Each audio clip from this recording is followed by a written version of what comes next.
اعوذ باللہ من الشیطان الرجیم والذین اتخذوا مسجدا ضرارا وکفرا وتفریقا بین المؤمنین وارصادا لمن حارب اللہ ورسولہ من قبل ولیحلفن ان اردنا الا الحسنى واللہ یشہد انہم لکاذبون۔ صدق اللہ العظیم۔ یہ جو آیت کریمہ میں نے ابھی تلاوت کی ہے یہ سورۃ توبہ کی آیت نمبر 107 ہے، جس میں مسجد ضرار کے بارے میں بتایا گیا ہے۔ مسجد ضرار ایک ایسی مسجد ہے جو تاریخ میں شاید پہلی ایسی مسجد ہو کہ اللہ کے نبی نے اس کو ڈھانے کا حکم دیا۔ یہ سوال اکثر آتا بھی ہے ٹیسٹ وغیرہ میں کہ وہ کون سی مسجد تھی جس کے نبی صلی اللہ علیہ وسلم نے خود ڈھانے کا حکم دیا، تو وہ تھی مسجد ضرار۔ ضرار یا ضرر اس کے معنی ہے تکلیف دینا، نقصان پہنچانا۔ تو پس منظر اس کا یہ ہے کہ کفار مکہ جو تھے، جو اپنی تمام تر کوششوں کے باوجود بھی اسلام کی شمع کو پھیلانے سے نہ روک سکے، تو انہی میں ایک شخص تھا، ابو عامر بنو خزرج سے اس کا تعلق تھا، اور یہ منصوبہ بندی کا بڑا ماہر تھا۔ جنگی چالیں ہو، دیگر جو بھی اسٹریٹجی تھی، وہ یہ بڑے بہترین منصوبہ بندی سے بناتا تھا۔ جنگ احد میں جو گڑھے کھدوانے کا آئیڈیا تھا یہ بھی اس بندے کا تھا۔ تو اس نے یہ آئیڈیا دیا تھا کہ گڑھے کھدوائیں، اور اس میں ایک گڑھے میں نبی صلی اللہ علیہ وسلم گر کر زخمی بھی ہوئے تھے۔ تو یہ تھا تو بڑا شاطر، اس نے سوچا کہ جنگ بدر میں شکست ہو جائے گی، اور یہ راہب تھا، ایک عیسائی راہب تھا، کنورٹڈ تھا، تو جنگ بدر میں مسلمانوں کو شکست نہیں ہوئی، جنگ احد میں پھر اس کی جو خواہشات تھی کہ مسلمان نیست و نابود ہو جائیں گے، وہ خواہش اس کی پوری نہیں ہوئی۔ پھر جنگ احزاب میں الغرض جب اس کی ساری امیدیں ختم ہو گئی کہ اب کچھ نہیں ہو سکتا، تو اس نے ایک امید بنا لی کہ قیصر روم ابھی آئے گا اور مسلمانوں کو ختم کر دے گا۔ وہ بھی جو اس کی امید تھی وہ بھی پوری نہیں ہوئی۔ تب اس کے ذہن میں یہ چال آئی کہ میں مسلمانوں کو لوہا لوہے کو کاٹتے جیسے میں مسلمانوں کو مسلمانوں سے کاٹتا ہوں، مسلمان بن کے ان کی بیخونی کروں گا، ان کے جڑیں کاٹوں گا۔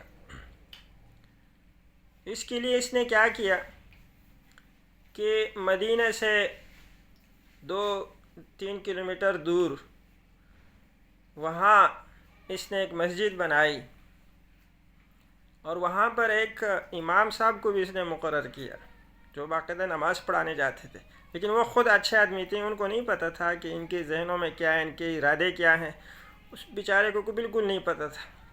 وہ بڑے سیدھے سادے انسان تھے۔ حضرت عمر فاروق رضی اللہ تعالیٰ عنہ نے بعد میں ان کو اپنے دور میں امامت کی ذمہ داری بھی دی تھی۔ تو اس نے وہ مسجد بنائی اور نبی کریم صلی اللہ علیہ وسلم کو دعوت دی کہ جی آپ ہمارے مسجد میں آئیں، 2 رکعت نماز پڑھیں یا مسجد کے افتتاح کریں۔ نبی کریم صلی اللہ علیہ وسلم نے ایسے ٹرخا دیا کہ ابھی میں فارغ نہیں ہوں، میں کسی دن آ جاؤں گا، کیونکہ نبی صلی اللہ علیہ وسلم ان دنوں غزوہ تبوک کے سلسلے میں مصروف تھے۔ تو نبی صلی اللہ علیہ وسلم غزوہ تبوک گئے۔ یہ جو شخص تھا ابو عامر، اس کو امید تھی کہ مسلمان اسی غزوے میں ختم ہو جائیں گے، لیکن اس کو خبر ملی کہ جی غزوہ تبوک میں بھی مسلمان سرخرو ہو کے آ رہے ہیں۔ یہ بڑا سیخ پا ہوا اندر سے، لیکن زبان سے کچھ نہیں کہا۔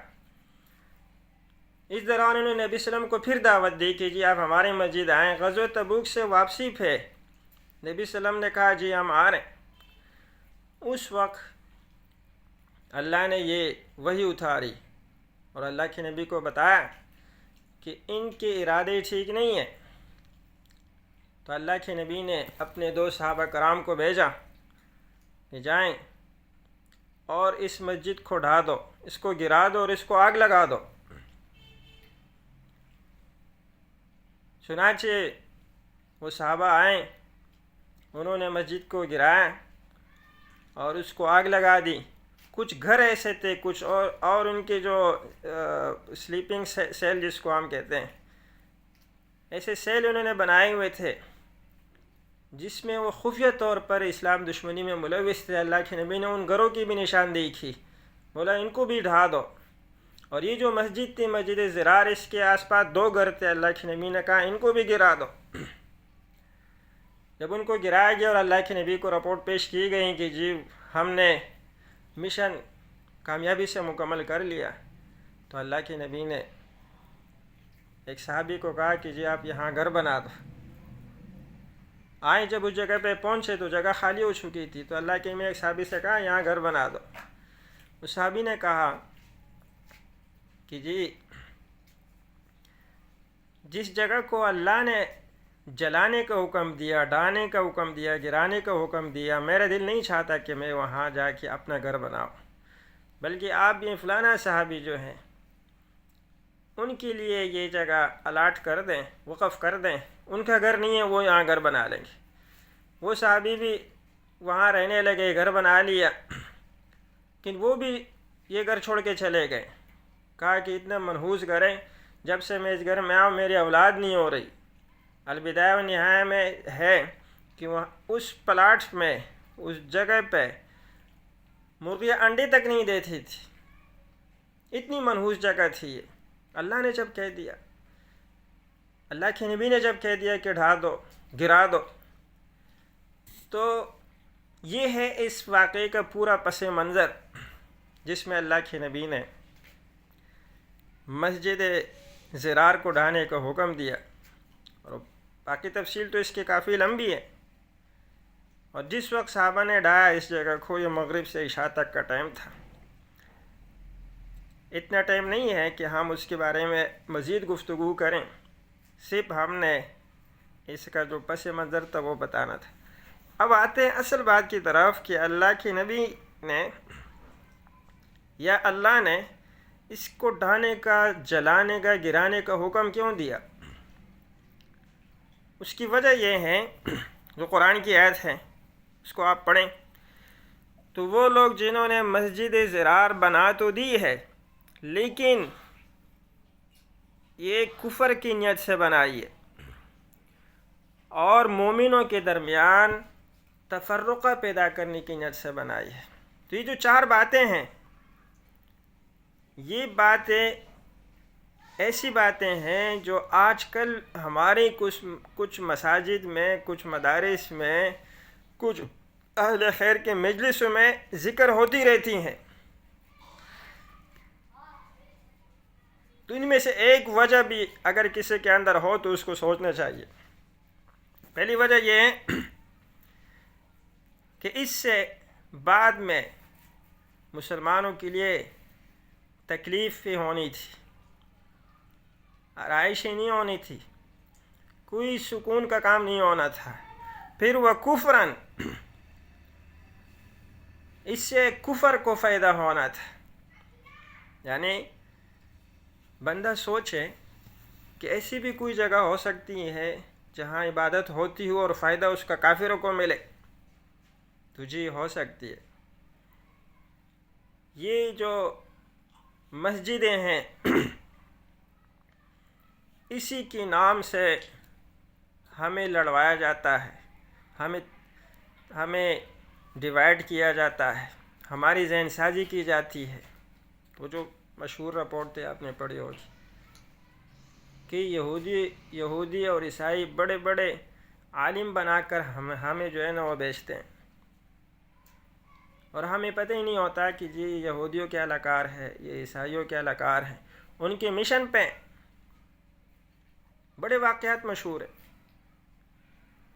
بلکہ جو سب سے اتھینٹک بات ہے لارنس آف عربیہ، آپ وہ کتاب پڑھیں تو لارنس آف عربیہ کون تھا؟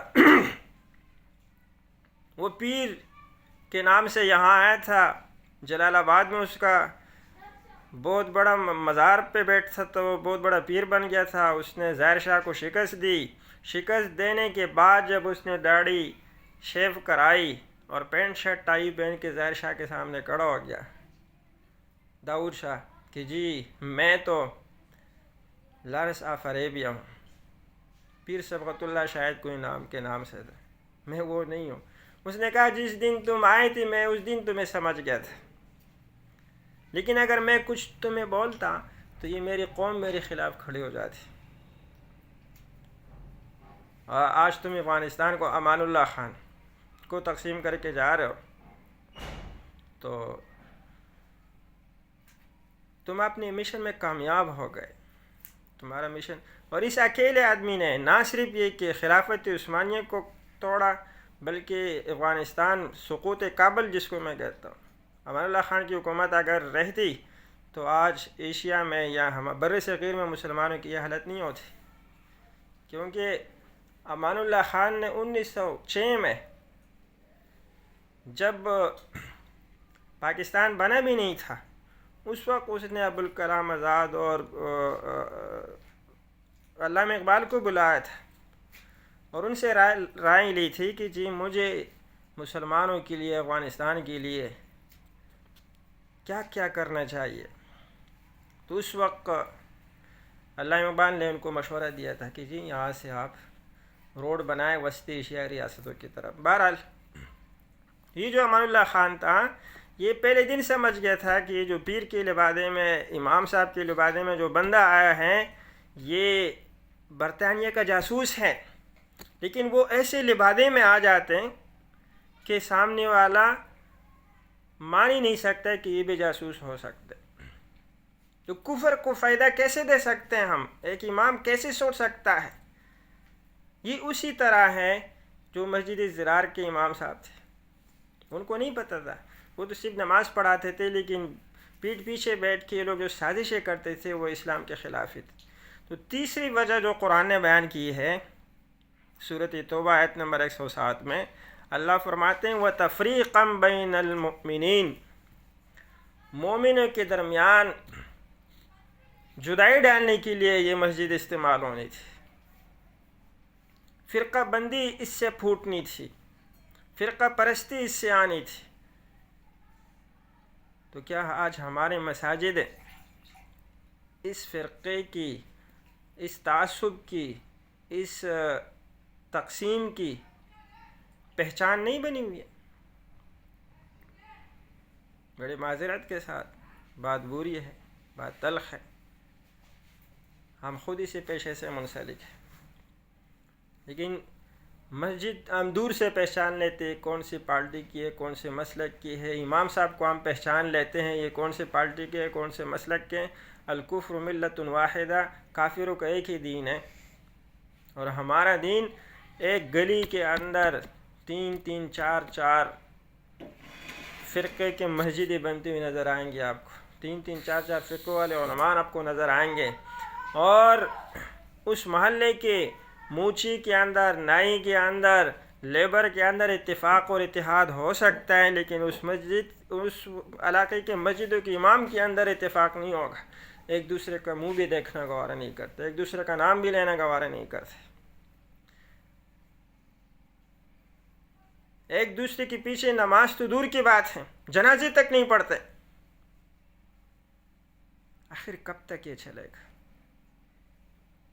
آخر کب تک ہم اغیار کے اہلکار بنتے رہیں گے؟ وہ جو چاہے ہمارے ساتھ کھلواڑ کرے اور ہم تیار ہو جاتے۔ تو یہ جو مسجد زرار کی تیسری خاصیت اللہ نے بیان کی وہ کیا ہے؟ وَتَفْرِيقًا بَيْنَ الْمُؤْمِنِينَ، مومنوں کے درمیان یہ فرقے بننے تھے اس مسجد کی توسط سے، اس لیے گرا دو اس کو۔ اور حضرت عمر رضی اللہ تعالیٰ عنہ نے پھر منع کیا کہ کسی مسجد کے سامنے دوسری مسجد نہ بنائی جائے، دور دور بنائی جائے۔ ان کو پتہ تھا، دور اندیش تھے، وہ سمجھ سکتے تھے ان باتوں کو۔ اللہ اکبر۔ وَإِرْصَادًا لِمَنْ حَارَبَ اللَّهَ وَرَسُولَهُ، اور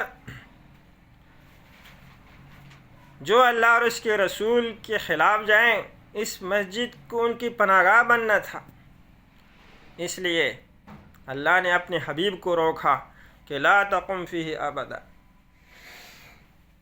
اے نبی آپ نے اس مسجد میں نہیں رہنا، یہاں پہ آپ نے کوئی قیام نہیں کرنا، یہاں پہ آپ نے کوئی عبادت نہیں کرنی۔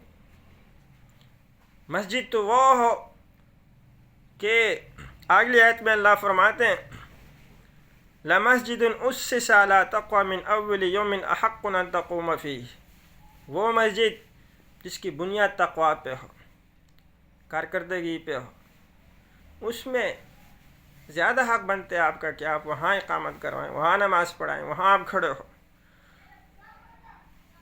اور دوسری جگہ اللہ فرماتے ہیں وَأَنَّ الْمَسَاجِدَ لِلَّهِ فَلَا تَدْعُوا مَعَ اللَّهِ أَحَدًا، مسجد اللہ کے لیے ہیں، اللہ کے علاوہ کسی اور کے نام کو ان کو نہ پکارا جائیں۔ اتنی تنگ نظر، اتنی تنگ دل ہو گئے ہیں ہم، باقاعدہ لکھا ہوتا ہے کہ جی یہ فلانا مسلک والوں کی اس مسلک والے کا یہاں آنا منع ہے۔ کوئی بھی ایسا شخص ان میں نہیں ہے جو کہیں کہ جی اللہ کا گھر ہے، ہم کون ہوتے ہیں روکنے والے، آپ آئیں، بس جو ہمارے انتظامی معاملات ہیں اس میں مداخلت نہ کریں، یہ ٹھیک ہے، یا آپ اپنی تبلیغ نہیں کریں، یہ بھی ٹھیک ہے۔ نماز تک پڑھنے سے لوگوں کو روکا جاتا ہے۔ سورۃ بقرہ میں اللہ فرماتے ہیں وَمَنْ أَظْلَمُ مِمَّنْ مَنَعَ مَسَاجِدَ اللَّهِ يُذْكَرَ فِيهَا اسْمُهُ، اس سے بھی بڑا کوئی ظالم ہو سکتا ہے جو اللہ کی مسجد میں اللہ کی ذکر سے لوگ کو روکے۔ ہم نے کہا جی ہو سکتے، معاذ اللہ کی پناہ، ہم ہیں نا، ہم اللہ کے گھروں سے لوگوں کو اللہ کی ذکر سے روکتے ہیں کہ یہ آ جائے گا تو وہ کون سی جو ہے نا اپنے چندے کا اعلان کرے گا، کون سا آپ کی جان لے گا، کون سا آپ کی کھال اتارے گا۔ اسے نماز پڑھنے آنا ہے، سجدہ کرنے آنا ہے اپنی طریقے سے صحیح، لیکن ہم کہتے ہیں کہ نہیں، آپ کا آنا منع ہے۔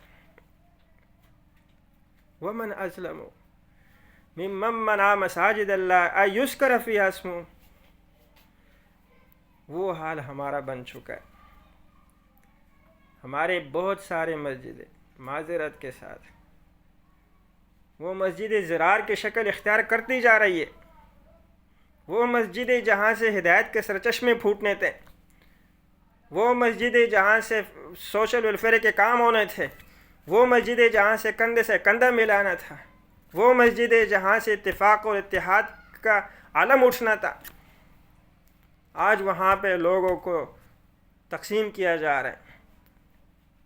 اتنی سخت دلی ہوا کرتی تھی 15-20 سال پہلے کہ جی آپ نے تشہد کی وقت انگلی اٹھایا اس کی انگلی کو کاٹ دیتے تھے۔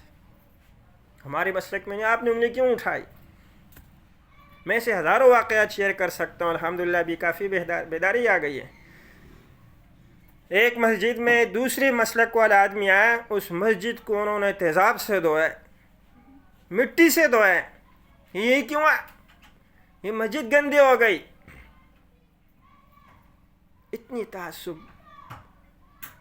اتنی دشمنی ہمارے اندر ڈالی گئی ہیں، کس وجہ سے ڈالی گئی ہیں؟ مسجدوں کے تھرو سے، مسجد کے پلیٹ فارم کو استعمال کر کے۔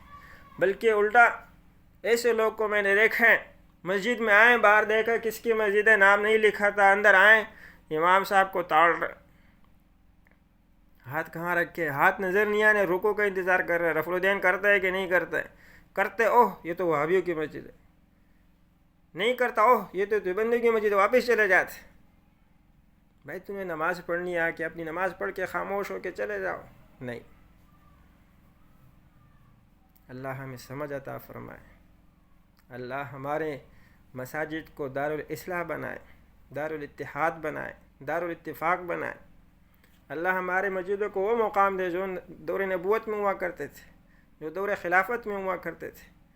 اللہ ہمارے مسجدوں کو قائم و دائم رکھے، سلامت رکھے، اور اس کو مسجد زرار بننے سے روکے۔ اللہ ہم سب پہ اپنا فضل فرمائے، اللہ ہم سب پہ اپنا رحم فرمائے۔ اقول قولی ھذا استغفر اللہ لی و لکم ولسائر المسلمین۔